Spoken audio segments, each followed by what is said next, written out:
My name's Jeff Slayer. I'm a research instructor in the Appalachian Hardwood Center.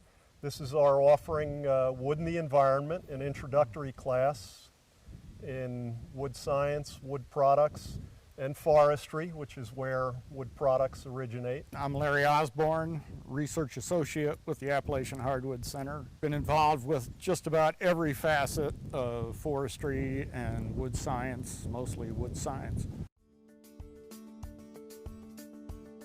Wood has always been important to humans. As I read archaeological stuff, one of the primary areas of investigation on any site is what are the wood-based remains, and try to get some sense of what was going on that site at some particular point in time. Usually that's going to show up in the form of charcoal at this point, but still it's always interesting to figure out how far back that use goes. One of my favorite examples in recent times, a body was found up in the Alps in Europe, and took people a while to figure out, oh, this is not a new body.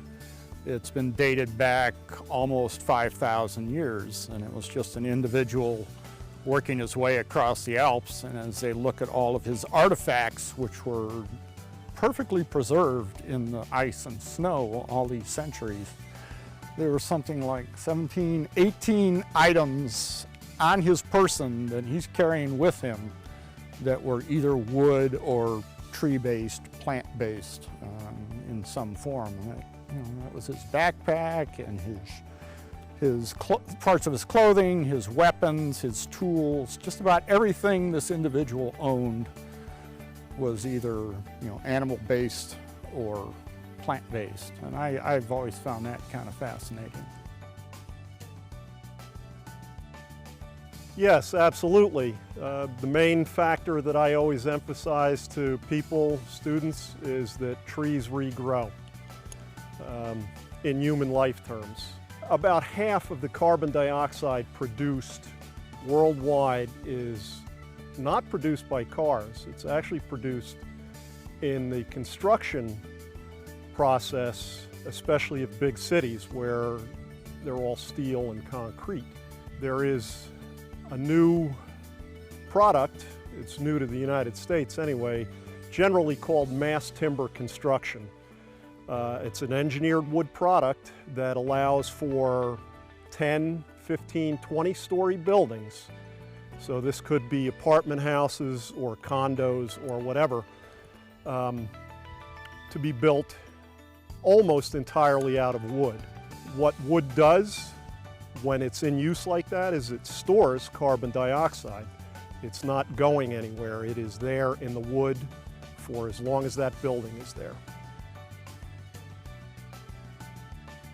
We've worked with foresters out here in the forest during harvesting operations and trying to manage forests. We work with botanists from time to time. You're dealing with genetics and hybrid species, trying to improve what's growing in the forest or on a plantation.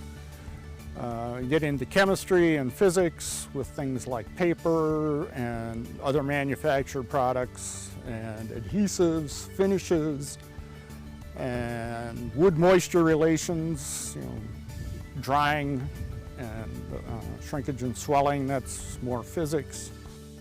You pick just about any other science, and at some point in time we wind up interacting with them. About 50% of world use is still used for fuel. The stuff that Larry and I have worked with over the years involves more like lumber and construction, home construction in the United States. You have engineered wood products, paper, cardboard, packaging material, pallets most people never see yet. Most products move on pallets, which are 95% wood. Railroad ties. The beauty of wood is that it's relatively easy to work with and it's readily available in many places in the world.